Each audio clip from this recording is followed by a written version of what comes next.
What is going on, Nuggets Nation NBA fans? My name is Tom Leuthner. Welcome back to Nuggets Today, presented by Fan Arch and brought to you by Underdog. If you guys are new, make sure to hit that like and subscribe button, as well as comment down below if you guys do want me to cover anything. If you guys are returning, thank you guys. And if you didn't know by this point, we are officially sponsored by Underdog. So huge shout out to Underdog for believing in what we're doing and continuing to let us do what we love, which is covering the Denver Nuggets. Now, the first thing I want to talk about is not the most positive news in the world after a massive win for the Denver Nuggets, beating the Boston Celtics 114 to 110. But Spencer Jones plays 9 minutes, goes down what I believe appeared to be an apparent foot injury. And you hope it's nothing serious. Denver's taking another blow. He's already playing in the spot of Cam Johnson, who's out for a couple more weeks. Nikola Jokic seems to be in a better place where he's going to be playing by the end of the All-Star break, they hope, or by the end of January. One or the other, it feels like. Jonas Valanciunas is also missing time, and you have certain guys nursing injuries. CB and AG both played. CB didn't do anything crazy. AG is obviously playing well. He's playing off the bench right now. There's some things that you want to see when it comes to these guys playing at full strength, but you also have a few days off now. I know that you're traveling, and it was a constant travel stretch where you're just going and playing away. Jamal Murray was sort of nursing an ankle injury, and now you have Spencer Jones, who's been one of the most consistent players in this stretch of non-starters the entire time.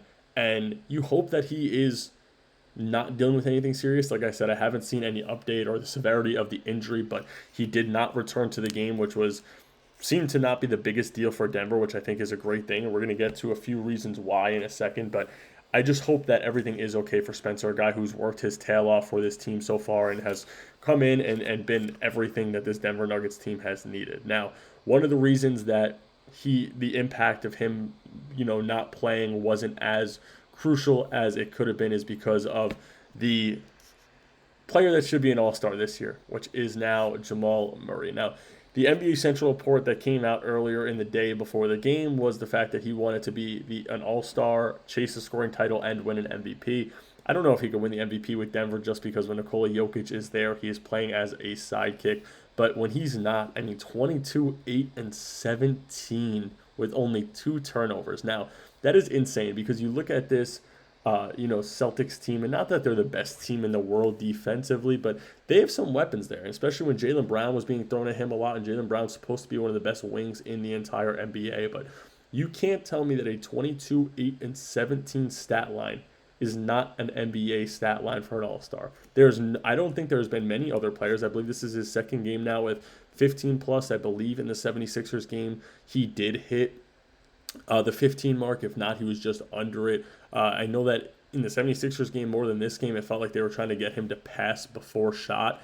In this game, he takes 18 shots. He doesn't shoot the most efficient line from the three-point line, 3 for 9, which isn't the worst thing in the world either, especially when you're putting up 17 assists. It is fantastic to see Jamal Murray be able to play at this level, even when Nikola Jokic isn't playing, because Denver's proven that they could still be a force when Nikola Jokic isn't there, which we've never seen before. And I think that without the realistic, opportunity that Jamal Murray is getting to prove that he's an all-star, there's no way that they're even close to where they are. So kudos to Jamal Murray. I think that he 100% deserves it. He's been good from every aspect. Every single aspect of his game has been amazing. The one thing with the Michael Porter Jr. trade that made me a little nervous was the fact that you would lose out on some rebounding. But Jamal grabbed 8 rebounds, which was the most for this Denver Nuggets team against the Boston Celtics. And there's some more I want to talk about when it comes to rebounding on the other side of the court, that being the Celtics. But before we do that, and before we get into another big for the Denver Nuggets, I do want to give you guys a word from our sponsor. Fast breaks, buzzer beaters, and block parties are back, and Underdog is the place to get in on all the action. Playing on Underdog is easy. Just pick whether your favorite players will go higher or lower on stats like points, rebounds, steals, and more. Get your picks right, and you could win up to 5,000 times your cash. There aren't many games going on, but I do want to tell you guys what I will be choosing for my higher or lowers in the Cleveland Cavaliers and Minnesota Timberwolves game. The two things I want to select the higher on are Darius Garland over higher than 17.5 points and Julius Randle over 20.5 points. I think that those are two great stats to look at and great projections to look at just because obviously you're missing that real anchor at the point guard position for the Minnesota Timberwolves. And Mike Conley's a guy who hasn't been getting much starting time. So you'll probably go Dante DiVincenzo, and the Jaden McDaniels matchup will probably be Donovan Mitchell. But then you have Julius Randle, who's a faster power forward, going at Evan Mobley, which I think that he can get it done from the outside. So those are my two projections for this game.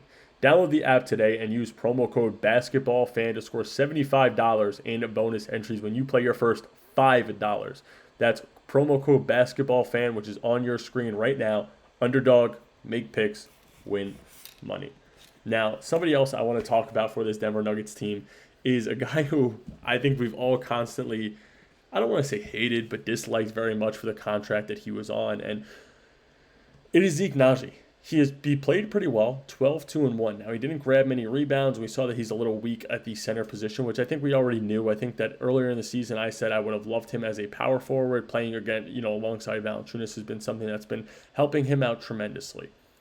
The defense I saw from him was honestly some of the best defense I've seen, especially in the possessions I saw with him guarding Jaylen Brown. And I know that Jaylen Brown had a pretty efficient game, played very well, especially from the three-point line. But those closer shots that Zeke Naji was able to stay with him really made me, it was impressive to me. It was something that really, made me go, wow, okay. Zeke Naji still got something in there, especially coming off a performance of 21 points.